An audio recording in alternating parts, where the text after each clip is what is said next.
अल्लाह जल्ल जलालुहु वखल इबाद बाने मेहरबान है।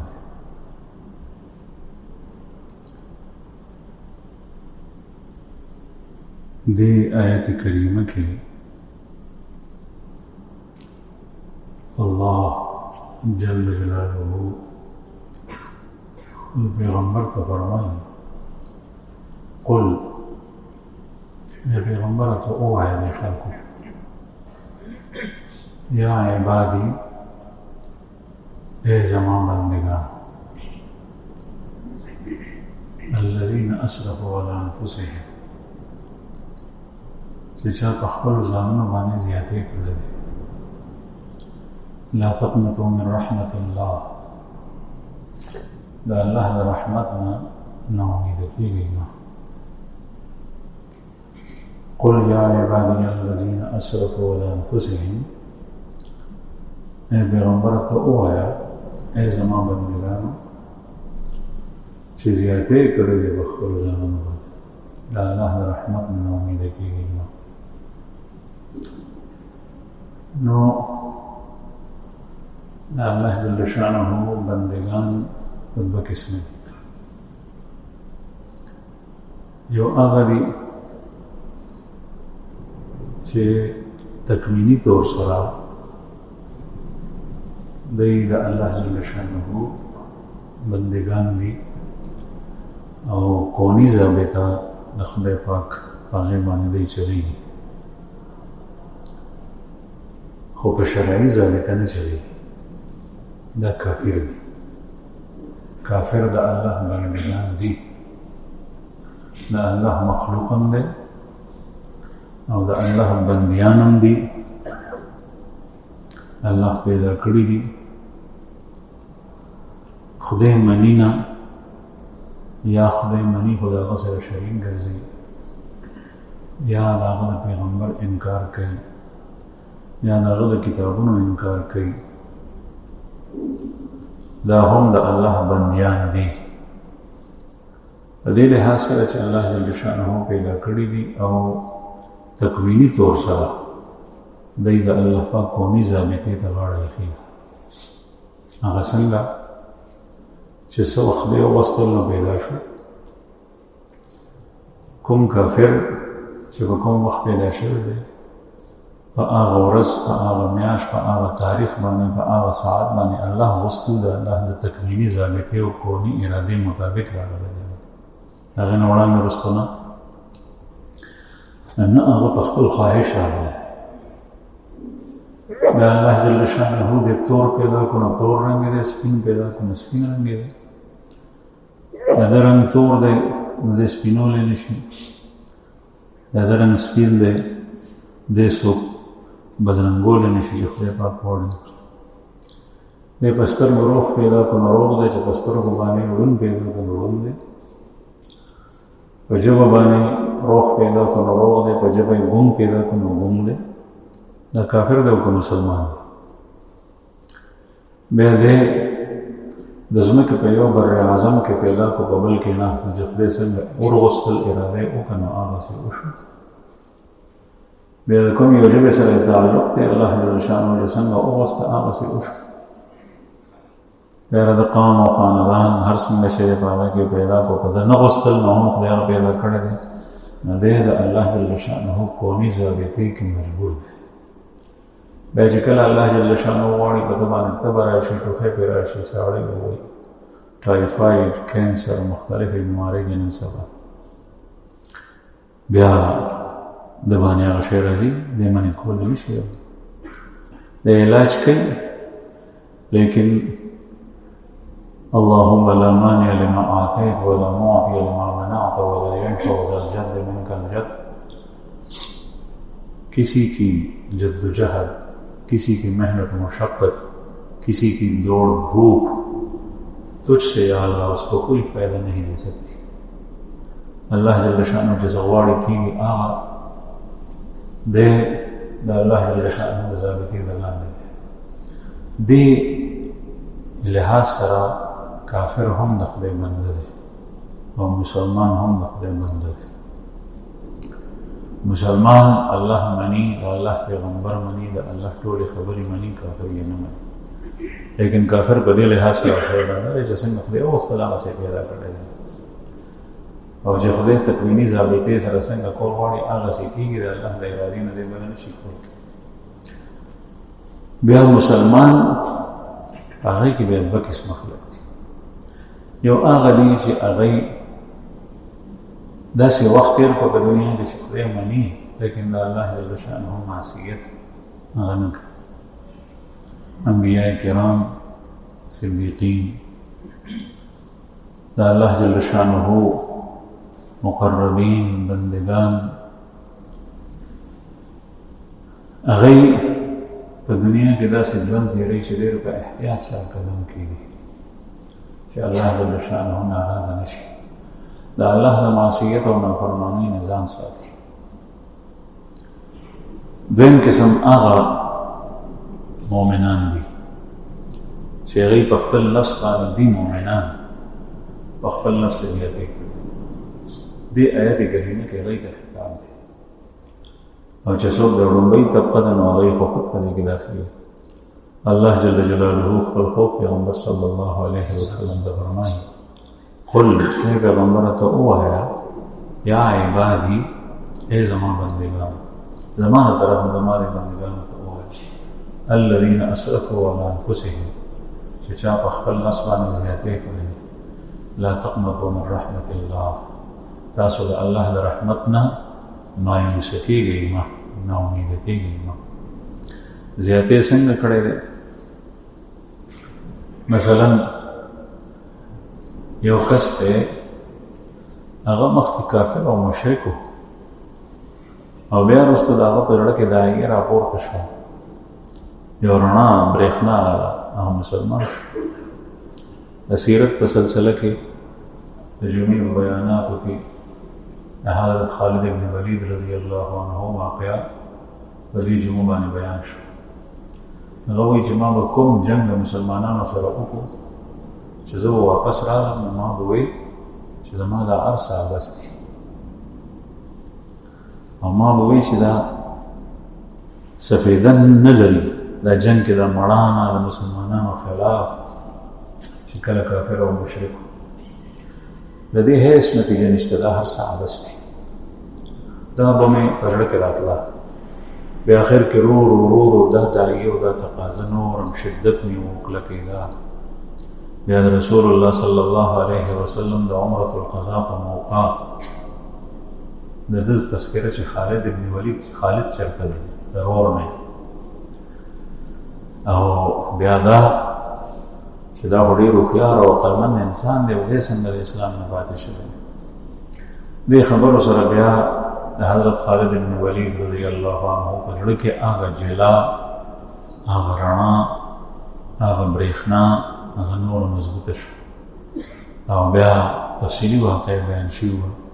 د مکې مکرمې نه روان شو، رسول الله صلی الله علیه وسلم طرف د مدینې ته هجرت وکړو، او پیغمبر علیه الصلاة والسلام د هغه په اسلام راوړلو باندې څومره خوشحال شو. قل یا عبادي الذین اسرفوا علی انفسهم. اسراف په خپل نفس باندې ټول ژوند د اسلام مخالفت، د الله د پیغمبر مخالفت، د رسول الله صلی الله علیه وسلم د شریعت مخالفت، د نبی کریم صلی الله علیه وسلم د ارشادات مخالفت. خو ژوند د سره شته دی، مرګ در باندې نه دی راغلی، ناامید نه شي، توبه وباسه، الله جل شانه دې توبه قبلوي. یا هغه کس چې تر اوسه پورې اسراف په خپل نفس کړی او زیاتې په څه شکل کې کړی، زانی و په زنا کې مبتلا او مختلفو بندونو کې دی ملوث شوی دی، مبتلا شوی دی. لا تقنطوا من رحمت الله، الله در باندې پرده اچولې ده. خدای پاک ستا د عیب پټ کو خلکو ته څرګند کړی نه دی. د زانی سزا هغه خو چې شادي شوی نو سنسارون یې په کاڼو ویشتلي، تر مرګه پورې چې څو پورې مړ نه دی تر هغې پورې به ولي.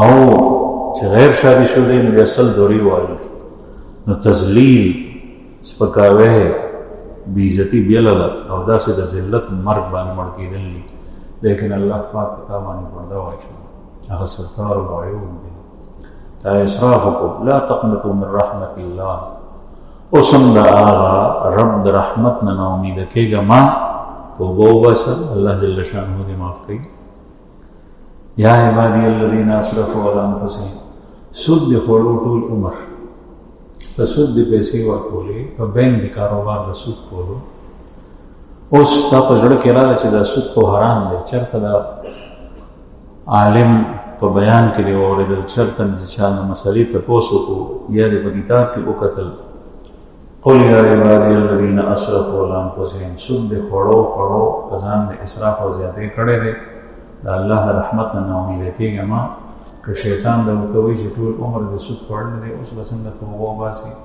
دا د شیطان دلیل دی د شیطان خبره ده دا مه منه قطعا خدای پاک معاف کوي لا تقنطوا من رحمت الله دا الله د رحمت نه امید کېږه ما اللہ جل شانہ کی رحمت اس کے غضب پر مقدم ہے اللہ کی رحمت بڑی وسیع ہے اللہ جل شانہ جب کی رحمت جب کسی مشرک کو ڈھانپ لیتی ہے تو وہ شرک کو چھوڑ دیتا ہے ایمان میں داخل ہوتا ہے اللہ کی رحمت جب کسی منافق و فاسق و فاجر پہ آتی ہے تو پھر وہ گناہوں سے چھوٹ جاتا ہے گناہ اس سے چھوٹ جاتے ہیں وہ اللہ جل شانہ کی طرف متوجہ ہوتا ہے اللہ جل شانہ کی رحمت جب کسی منافق کو ڈھانپ لیتی ہے وہ نفاق سے بری ہو جاتا ہے اللہ جل شانہ کی رحمت جب کسی زانی شرابی اور جواری اور قاتل کو اوپر آتی ہے تو اللہ جل شانہ ان سب گناہوں سے بدعمالی محسوس اس کو چھوڑا دیتا ہے اللہ پاک رحمت بے وسیع ہے ذکر قرآن کریم کا ابتدا کی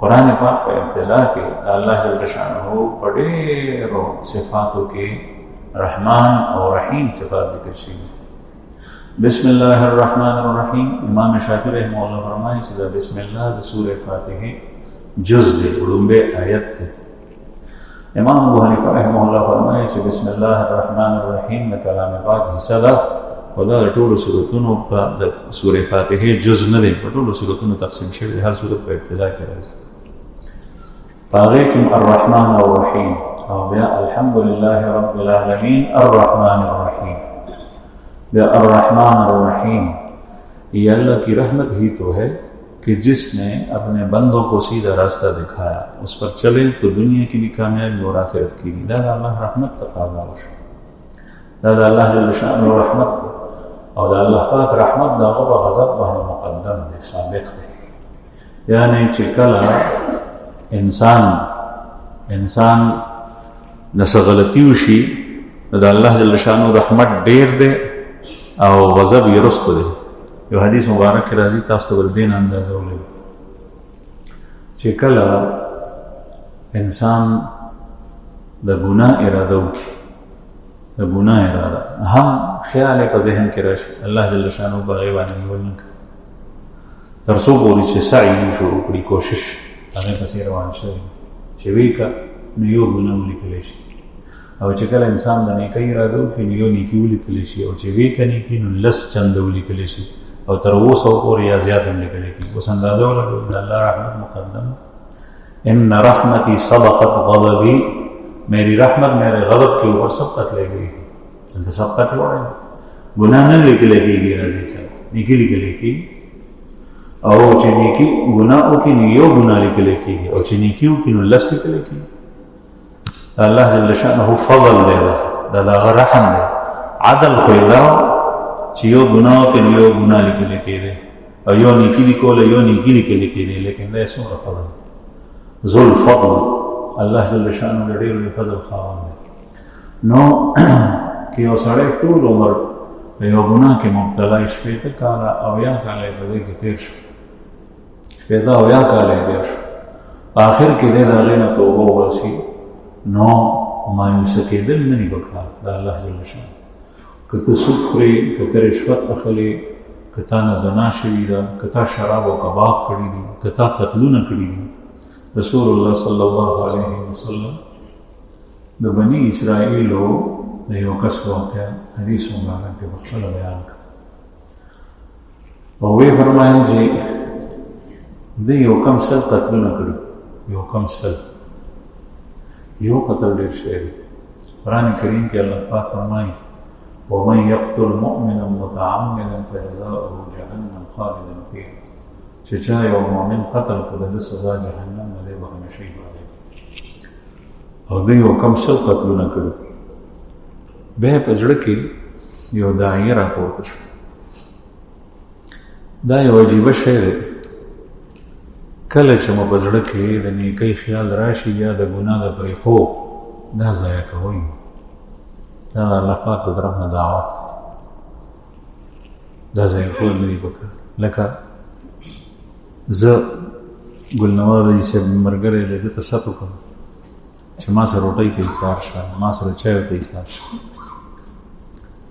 او یو ست دی، ست نه زمونږ دا رواج چې ګرځېدلی دا نه چې غواړي نه په زړه کې خو هسې ست کوي، یو دعوت. دا ست خو دروغ دی، ست دوکه ده. ست کول دروغ دی چې زړه کې نه غواړي چې هغه ایثار شي، نو بیا ورته چې زه کور اوس داسې نه، دا خو دروغ دی، دا دوکه ده. دعوت ورکول، زما زړه غواړي چې دې سړي ته ما په ده مې چای وڅښولی، په ده مې روټۍ کړل مثلا. ده هغه دعوت هغه ختم کړي. دی وایي چې نه، همارا زړه ته صدمه رسي. یا الله جل جلاله چې زمونږ خالق او مالک دی، رحمان او مهربان دی، هغه مونږ ته څه محتاج دی؟ مونږ هر یو حاجت د هغه سره دی، هغه چا ته محتاج نه دی، هغه صمد ذات. هغه کله کله د دې ګناهګار فاسق او فاجر بنده په زړه کې یو خیال واچوي د نیکۍ، دا نیکي وکړه یا دا ګناه پرېږده. چې کله دا خیال رالو فوراً په دې باندې عمل وکړو. دا د الله جل شأنه داعي ته لبیک ویلي، قبلولی چې یا الله حاضر. تلاوت اراده دې روچته شو، فوراً تلاوت قرآن پاک راواله کښېنه. د نفلو اراده دې روچته شو، فوراً نفل وکړه. د صدقې خیال دې په زړه کې رالو، فوراً صدقه ورکړه. او د شپې الله جل شأنه مقدر کړ پېشمني په وخت کې د پاڅېدو فوراً پاڅه. دا موقع ضایع کومه. ډېر مهربانه دی، هغه غواړي چې دا کس ځان ته نږدې کړي، ته بیا لرې تښتې راغلی. الله پاک څومره مهرباني به دا باندې کوي. که چېرې یو ځل داسې وشو، بیا وشو، بیا وشو، بیا وشو، هغه رب دې ناراض کړو، هغه بیا تا متوجه کوي. په تا خو وحي نه راستوي، دا وحي سلسله هغه خو په محمد رسول الله صلی الله علیه وسلم ختمه شوي. هغه خاتم النبیین دی، خاتم الرسل دی. وحي نه راځي، په زړه کې الهام راځي. القاء الخير في قلب المؤمن، الله جل شأنه يلقي الخير في قلب المؤمن. د مؤمن په زړه کې خیر اچي، خیر ارادي پکې اچي، چې کله دا رااله دا ضایع کول نه پکار. دا موقع چې دې ضایع کړه، په دې عمل کو دنیا او آخرت به خوشي. او چې دا دې ضایع کړه، سبا به بیا دغسې راشي، بله ورځ بیا یو وخت داسې راشي چې بیا به دغه ستا زړه ته د ښې خبرې د سره راځي، نو دا سلسله به بنده شي. او چې دا سلسله بنده شوه، دا د الله جل شانه د ناراضتیا او د غضبناکۍ خبره ده چې خدای پاک خو قهر دی. او الله پاک موږ د خپل قهر نه وساتي. د هغه بیا څوک مخنیوي کولی شي؟ موږ د خدای محتاج څه دی؟ نو د دې سړي په زړه کې دا رڼا راپورته شوه چې ما یو کم سل کسان وژلي دي، زه توبه وباسم، زما د توبې څه صورت شته؟ دغه اراده راپورته شوه. دی لاړ یو کس ته، چا ورته وایي چې دا نیک بنده دی د الله. هغه نه یې تپوس وکړو، هغه عالم نو، نیک و عالم نو. کله چې د مسئلې تپوس کوئ نو د عالم نیک و. یو کس ته نیک دی، روجې نیسي، تهجد ګزار دی، خو عالم نه دی، هغه نه تپوس نه. یا موږ عموما نیک هم نه، په بس کې روان یم، په سیټ راسره یو سړی ناست دی، هغه نه د مسئلې تپوس کوو. یا بل یو کس ته، بل یو کس ته د هغه د دین سره هېڅ قسم مناسبت او تعلق نشته. بعضې سړی به راته حدیث بیان کړي، لیکن هغه به د مسئلې نه نی خبر، هغه به حدیث یاد کړی، هغه به د حدیث په مفهوم معنا نه پوهېږي، تا به دوکه کې مبتلا کړي. رسول الله صلی الله علیه وسلم حدیث ډېر کلمة حق اريد بها الباطل. کله سړی خبره درست کړي، د قرآن پاک آیت بیان کړي، او به تا به سره وګرځي، تا به ګمراه کړي. ځکه چې دغه وینا دغه وینا ده. د قرآن کریم آیت د الله کلام دی، لیکن دی د هغې نقشه او معنا هغسې نه بیانېږي چې څنګه خدای پاک غواړي. رسول الله صلی الله علیه وسلم حدیث هغسې نه ویل.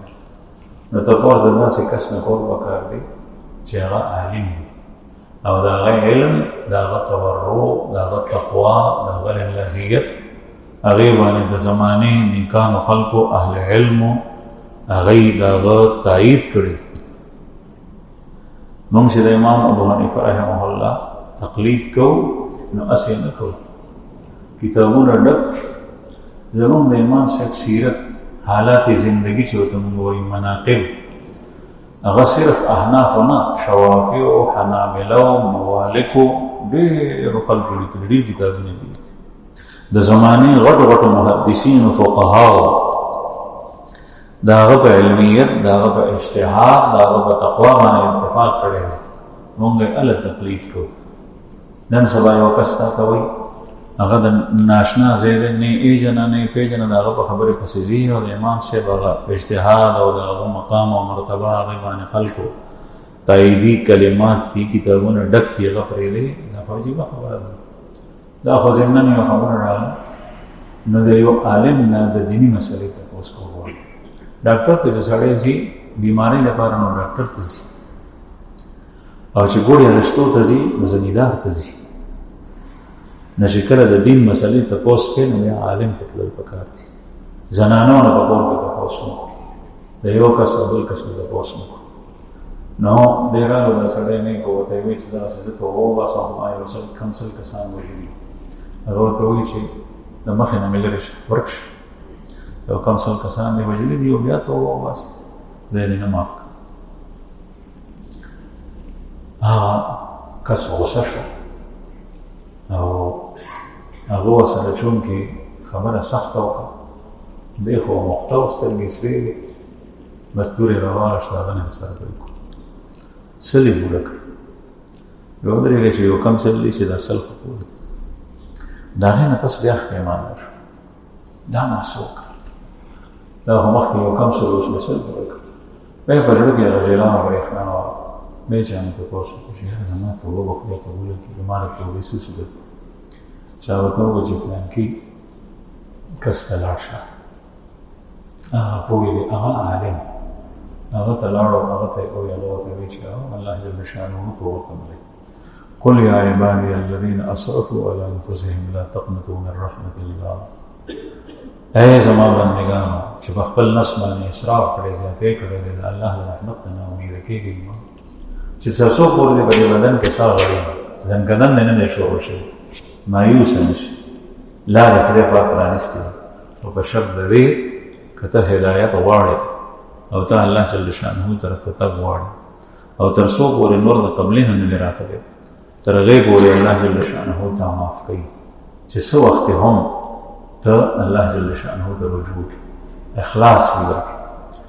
نو چې ده ورته ووایي، ورته وایي چې داسې څه دی چې یو خو اوس توبه وباسه، آینده دپاره به داسې نه کوم، بل د دې ځای نه لاړ شه او دا بل کلی دی، دې کلي کې دا ته چې کوم ځای کې پاتې کېږي، دې کې خلک ګناهونو کې مبتلا دي، فسق و فجور پکې ډېر زیات دی، دا صحبت او معاشره خطرناکه ده. هغه علاقې ته لاړ شه، هغه ښه خلک دی. حضرات اهل علم وایي دې نه معلومه شوه چې انسان په کوم یو ګناه کې مبتلا دی، دی د هغه معاشره، هغه صحبت پرېږدي، د نیکانو خلکو صحبت دې اختیار کړي. بعضې خلک چې ګناه ترې نه وشي نو دی بیا مخکې یو نیک مجلس ته راتلو، ګناه کېدو نه پس دی بیا ورپسې هر څه بریږي، تسبیحات، ذکر و اذکار، مجلس کې حاضري، هر څه بریږي. چې کله تا باندې مصیبت راغله او تکلیف در باندې راغله، ګناه کې مبتلا شو، شیطان دوکه کې، اوس خو د نوي کله په نسبت نور ډېر زور لګو هغه مجلس ته. ځکه دې عالم درته دا مشوره ورکړه چې د دې ځای نه وځه، بل چې کوم ځای کې ستا ایمان ته نقصان رسي نو د هغې ځای نه هجرت او ترک وطن اوس هم ضروري دی. رسول الله صلی الله علیه وسلم صحابه هغوی په خپله مدینې منورې ته هجرت کړی، هغه فضایل خو نه حاصلېږي، لیکن اوس هم دا هجرت شته دی. په یو معاشره کې تاسو په دین باندې عمل کولو ته نه پرېږدئ، نو ځینې اوسه داسې ځای ته لاړ شه چې هلته کې ته صفا پاک ماحول وي، عمل کولی شي اسانه. هغه ځنګل ولې داسې ځای ته لاړ شه. نو دغه کس روان شو، په هغې خبره باندې عمل وکړو چې لاړو، په نیمه لاره کې د ده نېټه پوره شو، مرګ په خپل وخت راځي. فرښتې روح قبض ته راغلي، د الله جل شانه د طرف نه فرښتې مقررې د نیکانو خلقو روح یو فرښتې قبض کوي او د بدانو خلقو روح بلې فرښتې قبض کوي. د نیکانو خلقو روح چې قبض کوي نو هغه په ښکلي شکل و صورت کې راځي، او د بدانو خلقو روح چې قبض کوي هغه په قوي شکل و صورت کې راځي. د نیکانو خلقو روح علیین یو مقام ته هلته ځي، او د بدانو خلقو روح سجین یو مقام دی هلته ځي. د فرق نیک بنده او کافر او ګناهګار باندې کې دا دواړه قسم فرښتې راغلي. یو وایي چې مونږ یې روح قبض کړو، بل وایي مونږ یې روح قبض کړو. ولې؟ ځکه چې چا کومې نیکانې د نیکانو خلقو روح قبض کوي، هغه فرښتو وایي چې ده خو ښپېمانه او دی دې کلي طرف ته روان دی، روح به مونږ واپس کړو. هغه نور وایي چې دی خو د خپلو حدودو له لاوتې نه دی، خپلو حدودو کې دننه دی، یعنې د ده توبه او د ده سعی لا کامل نه ده، نو د ده روح به مونږ واپس کړو. د الله جل شانه د دواړو په منځ کې یو داسې فرښته راواستل انساني شکل و صورت کې. دې نه حضرات اهل علم وایي چې انسان چې کله الله جل شانه عبودیت کې کامل شي، د فرښتو نه اعلی شي. محمد رسول الله صلی الله علیه وسلم الله پاک بشر پیدا کړی، بشر انساني شکل صورت کې، لیکن هغه په ټول مخلوق باندې خدای افضل پیدا کړی. په ټول مخلوق کې فرښتې شته، په ټول مخلوق کې غټې فرښتې، مقربې فرښتې، هغې باندې هم محمد رسول الله صلی الله علیه وسلم. رسول الله صلی الله علیه وسلم ته چې الله جل شانه وحی راستوله، نو جبرئیل علیه السلام راتلو، کله به په زړه کې انقار شو، کله به جبرئیل راتلو. بعضې د الله حکم چې به رسول انساني شکل کې به جبرئیل راتلو، بعضې که په خپل حیت او صورت کې راتلو. جبرئیل علیه السلام د رسول الله صلی الله علیه وسلم دروازې ته راغلی، دروازه یې ټکولې ده، او رسول الله صلی الله علیه وسلم باندې تشریف راوړی. څه چل دی؟ دا الله امر دی چې بنو قریظه ته لاړ شي وجنګېږي. داسې لکه څنګه چې یو خادم چا څخه شي، سید الملائکه د ټولو فرښتو سردار فرښته جبرئیل علیه السلام چې کله انسان په انسانیت کې او په عبودیت کې او د الله په بندګۍ کې او په ایمانی صفاتو کې کمال ته ورسي، دا د فرښتو نه افضل. نو الله جل شانه د فیصلې لپاره فرښته په انساني شکل کې راوست، انساني شکل کې. هغه ورته وایي چې د ذهن ناف دی چې کوم طرف د ذهن نږدې دی، نو هغه فرښتې دې روح قبض کړي. چې ذهن ناف شو نو دی هغه علاقې ته نږدې و چې کومه د نیکانو خلقو علاقه وه، نو روح یې نیکانو فرښتو باندې قبض کړو، هغه علیین ته راغلو. بعضې روایتو کې راځي چې دا ځمکه لنډه وه، هغه لا یو لیش په مقدار باندې زیاته وه، لیکن الله پاک دا ځمکه راښ کړه. د الله فضل چې وشي هغه خو بیا الله کی رحمت بهانه ढूंढती है. د الله جل شانه رحمت هغه بهانه غواړي، ډېر امان، ډېر ځان ستړی کوم، بهانه غواړي. خو دې بهانې پسې شاته اخلاص وي. الله جل شانه چې په قبولیت باندې راشي د انسان یو معمولي عمل هغه قبول کړي، نو الله پاک هغه ځمکه راښ کړه لنډه یې کړه چې کوم طرف ته دی روان، او نیکانو فرښتو یعنې کوم فرښتې چې د نیکانو روح قبض کوي، هغوی روح قبض کوي. یو کم 100 قتلونه یو سړي کړي. دا یو سړی دی، هغه ټول عمر حرام کړ. یا ایها الذین آمنوا قل یا عبادی الذین اسرفوا علی انفسهم، ای زما بندګانو چې چا په خپل نفس باندې زیاتې کړې، ظلم کړی، لا تقنطوا من رحمت الله، د الله د رحمت نه مایوسه کېږئ. کله کله سړی مایوسه شي، ټول عمر د دغسې پلیت تېر کړو، اوس به ستا توبه او ستا رجوع الی الله هغه څه پیدا کوي. دا د شیطان دوکه دی. اکثر شیطان پاتې کوي انسان کوم یو ګناه کې مبتلا، غټه ګناه ده، وړه ګناه ده، دغه سه نور اعمال د الله د رحمت نه امید کېږي دعا غواړي او ته وایې چې یاره دعا غواړم خو قبلېږي نه د الله د رحمت نه امید کېږي نو ستا دا دعاګانې که څومره بې وسې دي دا بس نه دي دا ځای نیسي الله جل شانه نه ذخیره کوي ځکه چې دعا غوښتل په خپله مستقل عبادت رسول الله صلی الله علیه وسلم عادت مبارک راو چې چېرته به بیمار ته لاړو بیمار پوښتنه کوو مبارک و بیمار ته لاړو نو بیا به په تندي د بیمار لاس کېښود بیا به یې فرمایل لا بأس طهور انشاءالله لا بأس طهور انشاءالله خو پکېږه مه دا انشاءالله پاکي ده یعنی دې سره ګناهونه رجلی کېږي په انسان چې تکلیف راشي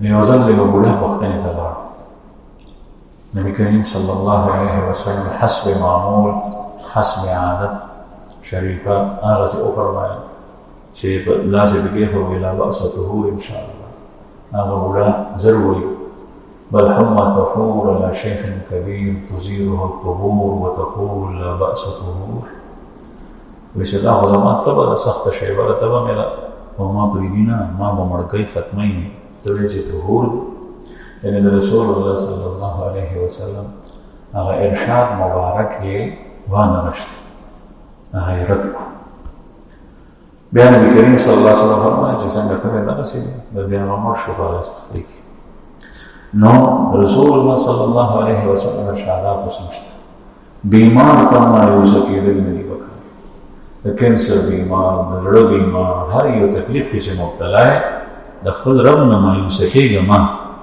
مایوسه کېدل دا دي چې ما خدای نه ښه کوي نه غواړم دعا غواړه او که چېرې ته ښه شوې نو نقد پیدا حاصله شوه که ښه نه شوې نو الله جل شانه ستا دا ټولې دعاګانې سمبالې کړي په دې کې تا ته یو عظیم ګټه فقر سره مخامخ یې تندرستي ده بچي دې نهر دي په کور کې دې نهرې تېرېږي نو لا تقنطوا من رحمت الله د الله د رحمت نه مایوسه کېږه مه نه امیده کېږه مه د خپل رب سره تعلق مضبوط سره ستا په دې فقر کې تا دپاره خیر دی رسول الله صلی الله علیه وسلم صحابه کرامو ته چې سړی وګوري د هغوی ژوند د هغوی حالات حیران پاتې شي په هغوی باندې کوم قسم مراحل راغلي ستا سترګې نشته دی په سترګو معذوره یې نو هغه ګناه وه لیکن دا مصائب دي تکالیف دي لا تقنطوا من رحمت الله د الله د رحمت نه مایوسه کېږه مه چې مایوسي دا ده چې ته ووایې چې زه ړوند پیدا کړم دا نور خلک روږ دي دا کلمه د کفر ده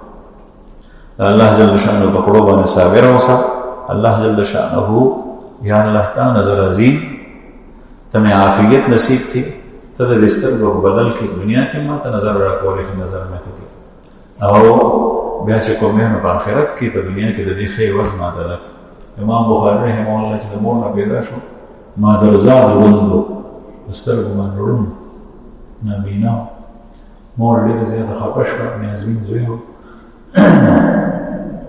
الله جل شانه نه دعا وسته چې الله د بچی مې ښه کړي د شپې په خوب ابراهیم علیه السلام ولید ابراهیم علیه السلام ورته وویل چې الله جل شانه وګوري بچی ښه کړي چې پاسې مې کتل نو د زوی نظر راغلی الله خوا څه کولی شي الله جل شانه بعضې د الله جل شانه د الله د رسول په مینه کې نظر تللی دی بعضې راغلی دی خدای پاک نه سوال قادر مخکې په نوره جمعه د ګنان کې ګو د نبي کریم صلی الله علیه وسلم صحابي ونې ته ښه دی او رسول الله صلی الله علیه وسلم د وفات خبر راغی کجوره کې و چې څنګه خبر واورو چې رسول الله صلی الله علیه وسلم دنیا نه تشریف یووړ راکوز شو دعا یې وغوښته چې یا الله په دې سترګو ما محمد رسول الله صلی الله علیه وسلم ته کتل د هغوی دیدن او زیارت به مې کولو اوس چې هغوی پاتې نه شم د سترګو دا نظر واخلي الله پاک یې نظر واخیست دومره مطمئن و به نبي کریم صلی الله علیه وسلم نو حق مې درکړو زما عزتمندو چې نن سبا چې کوم حالات دي ستا د کور حالات د الله نه مایوسه کېږه د خدای سره تعلق مضبوط ساته لاس کې شړشم مه درغونه چې ته وایې چې فورا اوس یې غواړم الله جل شانه سره تعلق ساته د ذکر په صورت کې د دعا په صورت کې د نوافلو په صورت کې د قرآن کریم د تلاوت په شکل صورت کې د ژړا او فریاد په صورت کې د توبې په شکل کې الله پاک سره تعلق مضبوط ساته دا ټول خیراتونه دي چې ستا جولۍ ته راورځي. د دې نه به لوی خیر څه وي چې د خدای پاک سره د تعلق، ستا تعلق، ستا علاقه، ستا مزه ستا د رب سره لګېدل.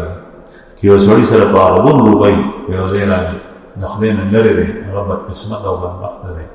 او ستا سره هېڅ هم نشته دی، لیکن د خپل رب سره د تعلق شته، د دې نه غټ دی رسي. ورضوان من الله اکبر، ورضوان من الله اکبر. اللہ کی رضا بہت بڑی چیز ہے. اللہ جل شانہ رضا اگر ہر یو چیز نہ زیاد چې خدای راځي، چې الله جل شانہ راځي هر یو شی ستاره، هر یو شی هغه یو بزرګ ته شي هغه ته وایي څنګه حال دی. دا غي سړي د حال ته پوس وسکه چې د چا په اشاره باندې ټول نظام د کائناتو چلی، نور سپوږمۍ، ستوري، ځمکې، اسمانونه، سمندرونه. هغه کس حیران شو، هغه ته وایي چې دا خو د خدای په اشاره چلیږي، دا خو د پیغمبر په اشاره نه چلیږي. ته دومره غټ سړی څنګه شو؟ دا نیک سړی دی. هغه ورته وایي چې ما اصل کې خپله رضا او خپله خوښه د الله جل شانه په رضا کې محوه کړې ده. یعنې زه خپله ذاتي څه نه غواړم چې زما د خدای څنګه خوښ وي زه هغه غواړم، او دا ټول کائنات زما رب چې دی دا د هغه د رضا مطابق دی، دا زما خوښه ده. نو د هغې سړي د حال به څه تپوس کوي چې د هغه په خوښه ټول نظام چلېږي. د دې نه غټه بادشاهي به بله سي. ورضوان من الله اکبر. اللہ کی رضا بہت بڑی چیز ہے، اور دا اللہ رضا حاصلېږي د الله په ذکر سره، او د الله ذکر هم لوی شی دی. ولذکر الله اکبر. دا دواړه آیتونه دي قرآن پاک. اور یقینا اللہ کا ذکر اور اللہ کی یاد بہت بڑی چیز ہے. دا اللہ ذکر او یاد سره د الله رضا حاصلېږي، او د الله رضا چې چاته حاصل شو د هغه نه غټ حکومت د بل چا نشته. د الله ذکر سره دا حاصل، د الله ذکر سره په ژبه باندې، د الله ذکر په زړه باندې، د الله ذکر د قرآن کریم د تلاوت په صورت کې، د الله ذکر د دعا په صورت کې. نیمه نیمه ګنټه ته دعا وغواړه، الله جل شانه ته ژاړه، د شپې په تیاره کې غواړه، په څادر کې ځان پټ کړه غواړه، د خلکو په منځ کې ناست یې غواړه، په لاره باندې روانه غواړه. الله جل شانه سره یو تعلق جوړ. د خدای ذکر، د خدای تذکره په زړه سره د الله یاد، په ژبې سره د الله یاد، په موس سره د الله یاد، په روژې سره د الله یاد، د الله په لار کې مال ورکول سره د الله جل شانه یاد، د الله په نوم باندې قرباني ورکول سره د الله جل شانه یاد. چې دا څیزونه کېږي سره د الله جل شانه رضوان، رضا، خوشنودي حاصلېږي. ورضوان من الله اکبر. او د الله جل شانه رضا دا ډېر لوی شی. یو بادشاه بعضې وایي هارون رشید په دربار کې ناست و، پیر شاګرد د وزیران، امیران هم ناست دي او غلامان، او یو وینځه وه، هغه وینځه هغې په باندې زور کولو په سر وکړه. وینځه یې وه، وینځه داسې لکه ښځه خو ښځې سره نکاح شي، وینځې سره نکاح نه کېږي چې موت وایي خدمت یې کول. نو एकदम بادشاہ اعلان وکړو چې دې دربار کې څه پراته دي چې کوم چا په کوم یو څیز باندې لاس کې